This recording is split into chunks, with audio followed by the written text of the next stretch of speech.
Hello, hello, and welcome back to MoJo JoJo's Bizarre Adventure, the one and only Powerpuff Girls / JoJo's Bizarre Adventure recap and discussion podcast. I'm Raven, and my pronouns are they, them. And I'm Alison, and I answer to she or her. So, today we are going to be discussing the JoJo Stardust Crusaders episodes The Guardian of Hell, Petshop Part 2, and Darby the Player Part 1. But before we get into that, just a reminder to hit all those buttons for us. Might be something different depending on what platform you're listening to this on. Like, subscribe, follow, comment, review. We'd love to get some reviews. It would really help us get out there to more potential listeners. You can also catch us on our other podcast, What We Pod in the Shadows, where we're currently discussing season 4 of What We Do in the Shadows. So that's a comedy about vampires that live on Staten Island. Yeah, and you might enjoy that if you'd like to hear us talk about some vampires that are significantly less evil than you. Okay. The Guardian of Hell, Petshop, Part 2. Iggy leaves like half his leg in the ice to escape Petshop. As the evil bird goes to investigate the piece of ice where Iggy should be trapped, we then see blood and bubbles in the sewer water, signaling that that's where Iggy made his escape. It's been more than 3 hours since the classy baker set off, and Joseph and Polnareff wonder if he skipped out on them, but Avdol says he thinks maybe the baker didn't come back because he found the building, and that it was guarded by an enemy stand user. Which I think perhaps they should have considered that before they send off a guy who doesn't know what stands are. Underwater, Iggy has used his stand to make a sandy dome. He's not in especially great shape since he had to gnaw his own leg off, and hopes the Speedwagon Foundation can make him a new one after the adventure's over. Iggy vows vengeance on Petshop when suddenly the bird dives deep into the water. Iggy's like, what the fuck could it be? Not knowing that birds have extremely powerful lungs. At least in comparison to dogs. The bird hurls a spear of ice at Iggy's dome, much to his horror. Iggy panics a little, but before he can react, the bird hurls 3 more, but Iggy uses his stand to fuck up its wing. Still, the original icicle is stuck in the dome, and the ice is spreading out from it. Iggy realizes the bird is trying to freeze the water around him in an effort to crush him to death. Desperately, Iggy digs downward, but hits a tunnel where Petshop is powering up an ice attack. Iggy's stand is currently busy being a dome, but he decides that in order to have a chance, he needs to let it collapse, and the pressure of it is so forceful that Iggy is fired like a bullet at his target, which is Petshop's beak. Petshop's beak shatters and Iggy is blown backwards and surfaces. However, he is extremely weak from his injuries and he realizes he's still probably going to die. He starts to sink and flashes back to his time on the streets as a stray and meeting and being captured by Joseph and Avdol. It seems like the end for Iggy, but the little boy from the previous episode who had the dogs saves him from drowning and assures him he'll be alright. The guys wonder where Iggy's went off to, and Jotaro swears he senses a voice calling out to them. Iggy appears, bandaged and limping. Polnareff is the first to run to him, surprisingly. Jotaro is insistent the voice he heard was human, and the others wonder what happened to Iggy when they hear a voice say Iggy had a run-in with an enemy stand. The voice belongs to a bespectacled Kakuin who says he and the Speedwagon Foundation found him in the arms of a little boy, and that the Foundation treated his wounds also. Sounds like maybe they're not, his eyes aren't totally fully healed yet, and he is, I said bespectacled, but he is wearing sunglasses. When he takes them off, you can see, scars around his eyes. The guys are stoked to see Kakuin, even Jotaro. Iggy was in Joseph's arms when he jumps down and walks away. Kakuin says he doesn't know the exact details of Iggy's encounter, but he seems to want to lead them somewhere. And I say even Jotaro, because normally he doesn't seem that excited. Yeah. But it's like, right back. So Iggy leads them to the mansion past the crushed remains of the baker and his car. The gate is wide open and they cautiously walk in, filled with determination. Joseph cautions them not to go in guns blazing because that's what the enemy wants when they see a dude float on out the front door. They wonder if he's a stand user when he's literally floating off the ground and dressed like a modern-day pharaoh. The guy welcomes them and introduces himself as the resident butler. I believe that is the end of the episode. I said the mansion had like a hot pink aura or something.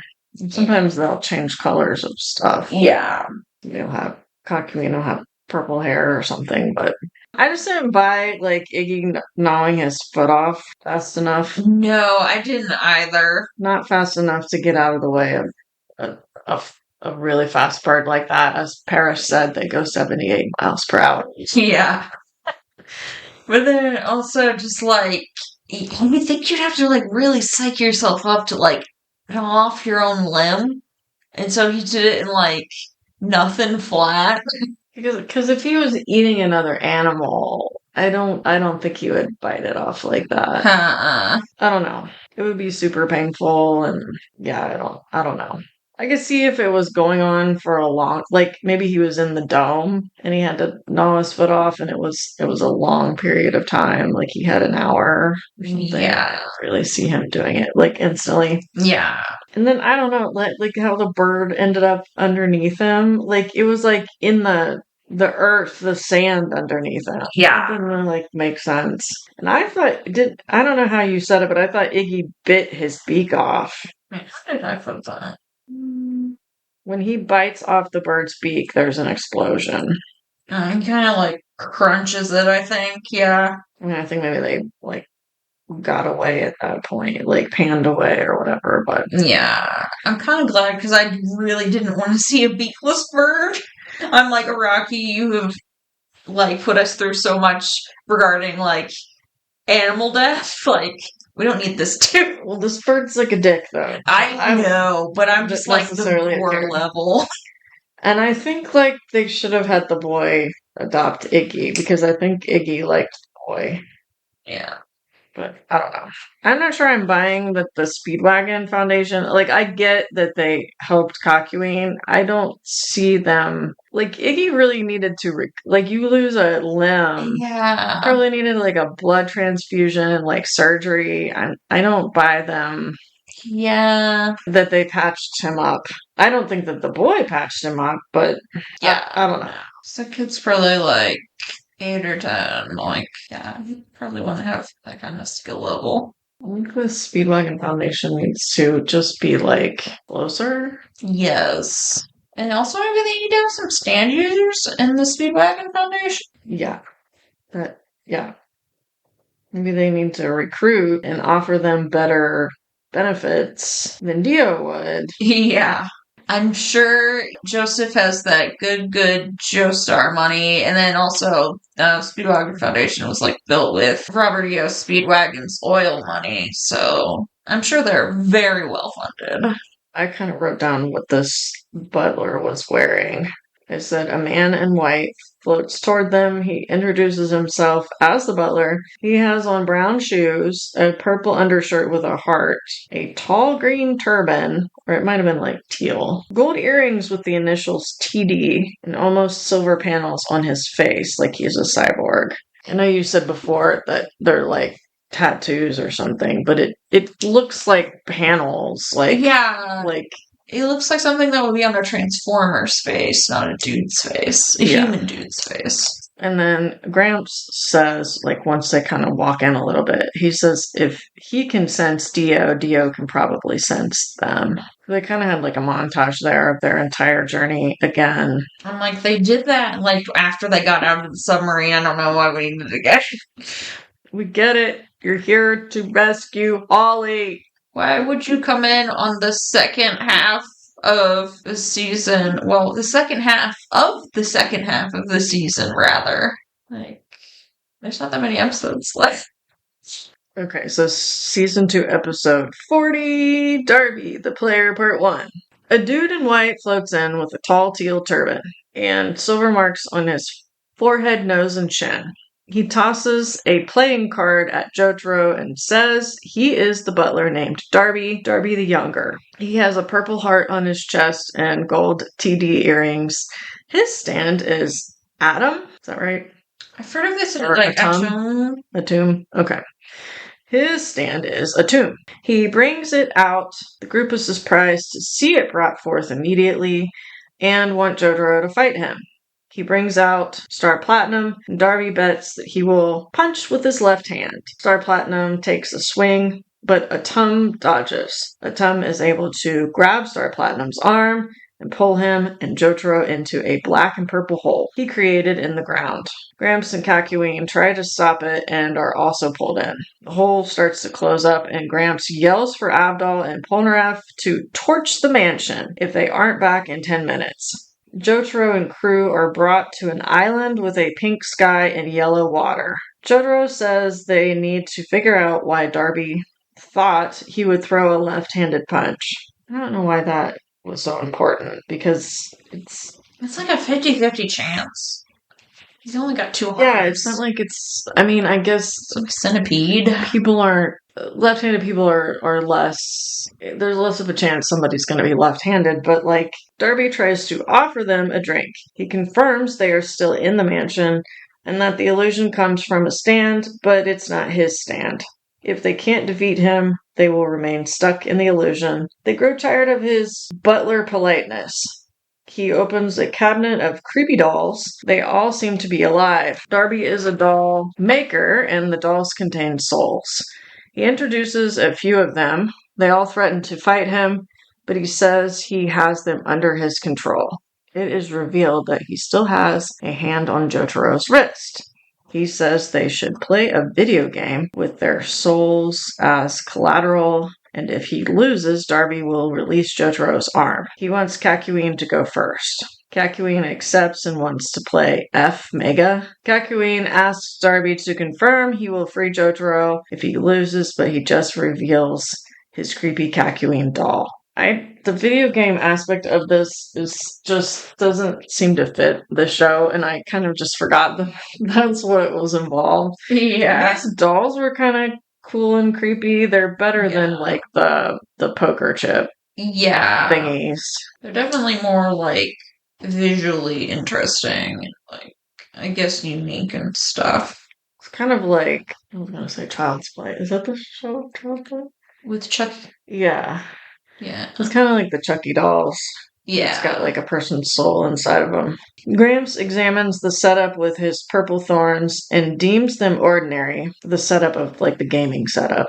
And I don't know. I'm not sure what this means. I think maybe it's supposed to be they start. Kakyoin picks 28 green and Darby 15 red. It is a racing game. Darby is able to mash the button and get it turbo start. Darby is able to block Kakyoin from passing, so Kakyoin starts spinning and crashing into Darby on purpose. They must again start.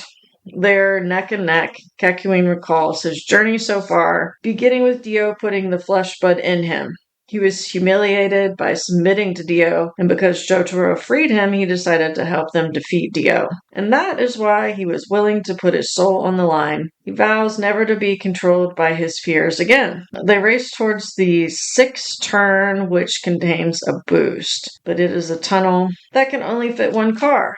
Kakyoin, however, has less power than Darby because he did that spinny trick at the beginning. Kakyoin somehow is able to ride up on the tunnel wall. Darby keeps trying to crash into Kakyoin.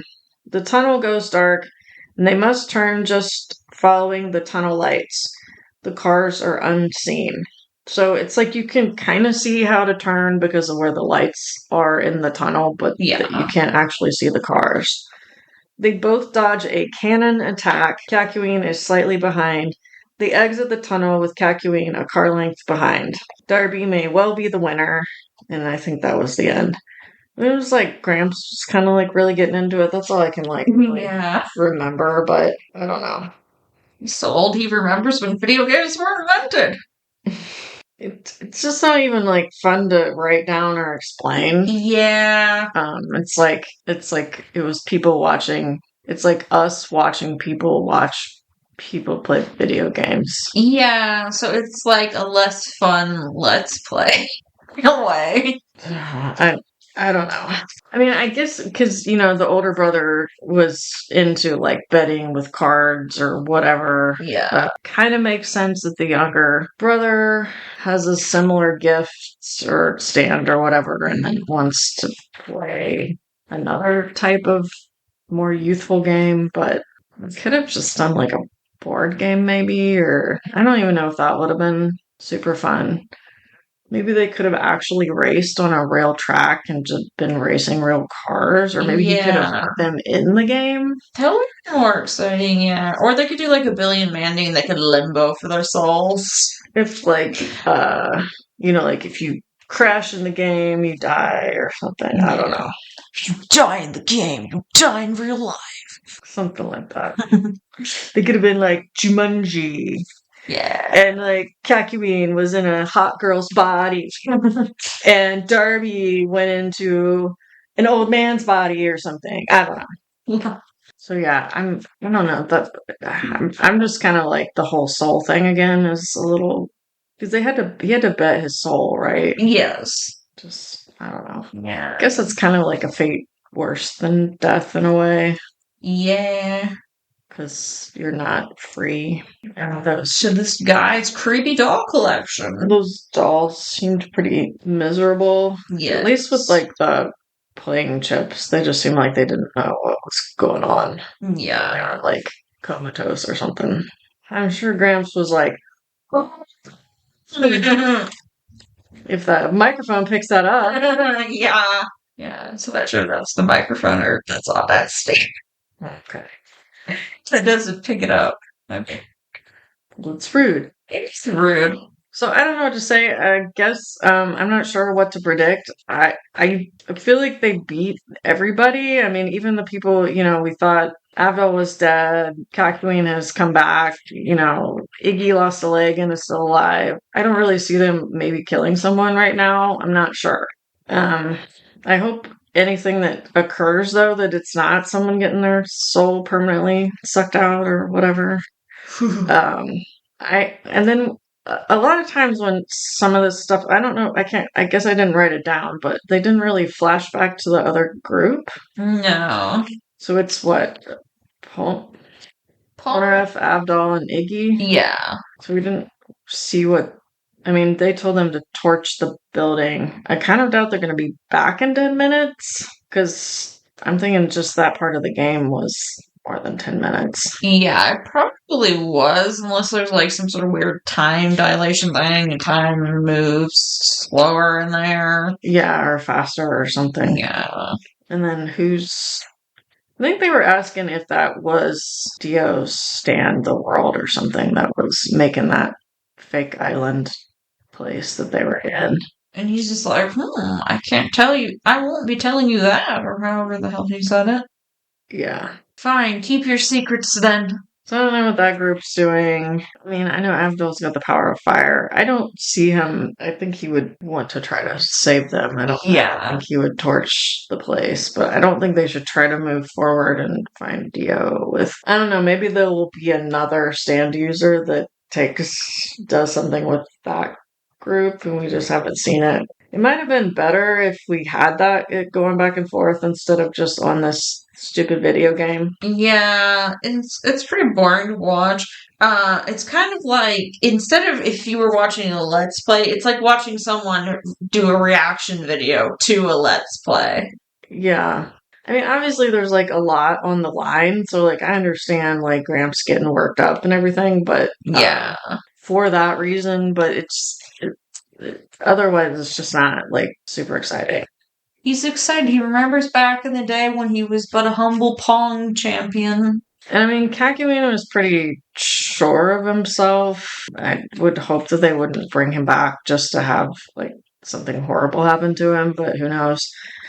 Yeah, I guess I don't really have anything else to say. I'm not sure how many other stand users are supposed to exist, and even if we do know that count, they'll probably come up with 9 more of them that just miraculously appear after we knock down, the other 20 or whatever. So yeah, I think Iggy should have to continue or whatever. He led them to the mansion. I should have let his ass rest. He needs to go live a happy life with the little boy. So, I guess the sort of trivia I have. Obviously, he's still named after Terrence Trent D'Arby the Younger. Yeah, that was goofy. What brothers are both named Darby? Yeah. Get that. So, the older brother is Daniel D'Arby, and the younger brother is Terrence Trent D'Arby, with like an L instead of an R. Because that's probably how it would have been said phonetically in Japanese. Oh.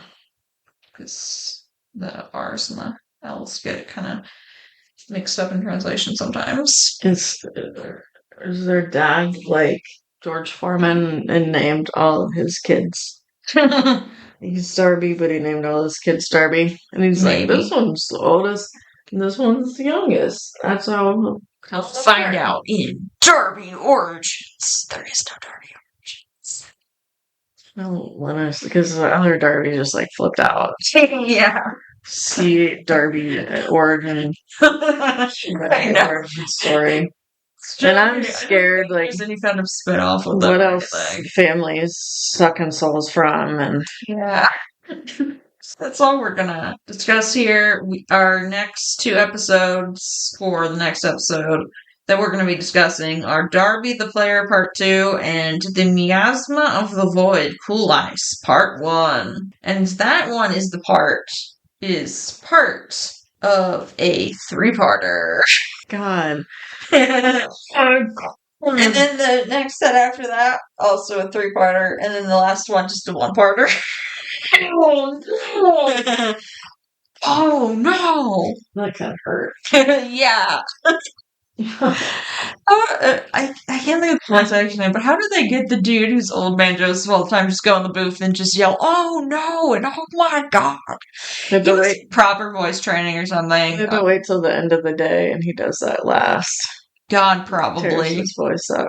They're like, you destroyed your vocal cords? Well, you did swimmingly. Because I think it was this Talk Phil. They were talking about that if they have a yelling day, that it does mess your voice up. And so they have to do that last or something. Yeah. Like a scene where there's a bunch of yelling. Because they do it over and over and over and over. Yes. Especially with voice acting. You're just doing the one take all by yourself, basically. I mean, sometimes people will record in groups, but... Like Woody in Toy Story, doesn't he? He's like, just pretty much in yell mode. Oh, yes. But I feel like a lot of times Tom Hanks is just in yell mode a lot of the times. Maybe. No offense to Tom Hanks, but he does yell a lot. In that part. What other part does he yell? A League of Their Own. Okay. Arguably Castaway. Wilson! Alison, Catch Me If You Can. Forrest Gump. Yeah, he probably doesn't really yell in Forrest Gump. Sleepless in Seattle. I haven't seen Sleepless in Seattle, so I can't tell you if he yells. Those brown books where he's with the camera lingo. Does he yell in that? He's like super serious. I don't remember if he yells in those because I've seen those like one time a piece. We're off on a stupid tangent here. The camera lingo. So. What's your favorite role where Tom Hanks yells? I say he doesn't yell that often. But Raven says he does. So in the comments, please, this is your call to action. Do you feel like Tom Hanks yells a lot? Yes, Tom Hanks yell. Do you not feel like he yells a lot? Okay. We are actually ending here now. Before we go, just if you haven't already, leave us a comment or review. We might read it on the pod. And just, like, subscribe / follow the show and all that good rot. Don't forget to check us out on What We Pod in the Shadows, and please push all the buttons for us. So until next time, I'll be the roundabout. Goodbye. Goodbye. You are the weakest link.